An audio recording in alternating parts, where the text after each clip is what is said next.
Hey guys, welcome back to Electrical Car Repair Live. Our mission at the garage is to save you guys as much money as we can. That's why we make these absolutely free videos and we teach you how to fix your car for free. Let's go ahead and start on it now. And this video guys actually will relate to most of the AC compressor guys.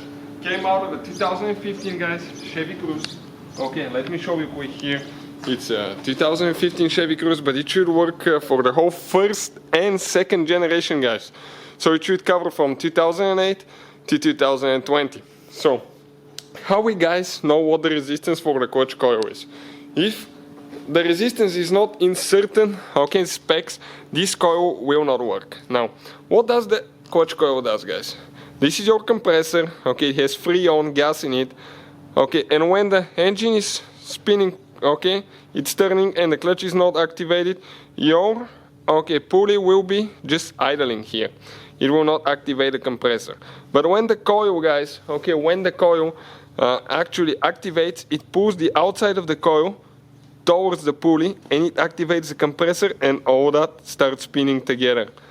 And if the coil doesn't work guys, it's not going to activate the AC compressor.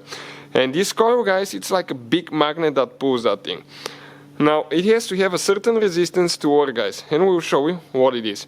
So what we need now, you can see guys on the back side of the coil here we have a black and white cable, and next to it on the inside here, you can notice that it says positive. A little bit hard to show you with the camera, and this one is negative. So the right here now we have positive and negative. We have black with white is positive and just the black is negative. So I'm going to get alligator clips guys, and I'm going to connect to each of the wires, but you have to be careful. Checking the resistance, you will not burn your compressor, but you have to be extremely careful, at least not to touch them together, because there is always some chance that you're going to damage something. So let me just make sure that I connected both of them good.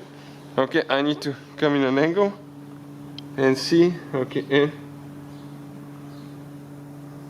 Looks like they're in.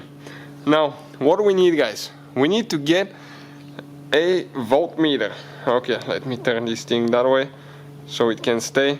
So this is guys the voltmeter right here. I'm going to set it to ohms.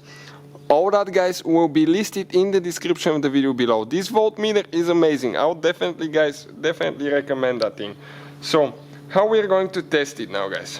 I need to get the alligator clips. I'm going to put the positive one on the red probe here, and the negative on the black, and check out what we're going to get now. The resistance that we get on the meter, the resistance that we get on the meter is 3.8 ohms. So this is guys amazing.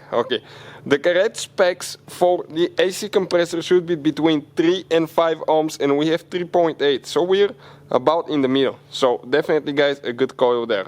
Now if it shows 0, it means that your coil is burned.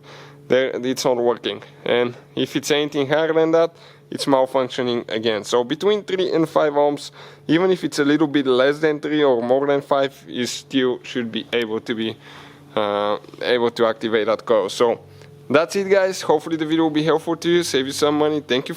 Hopefully guys the video was helpful and we were able to save you money. We guys have more than 19,000 free repair videos on our YouTube channels. Check them out. We have videos that can save you thousands of dollars in future repairs. Thank you for watching and see you guys next time.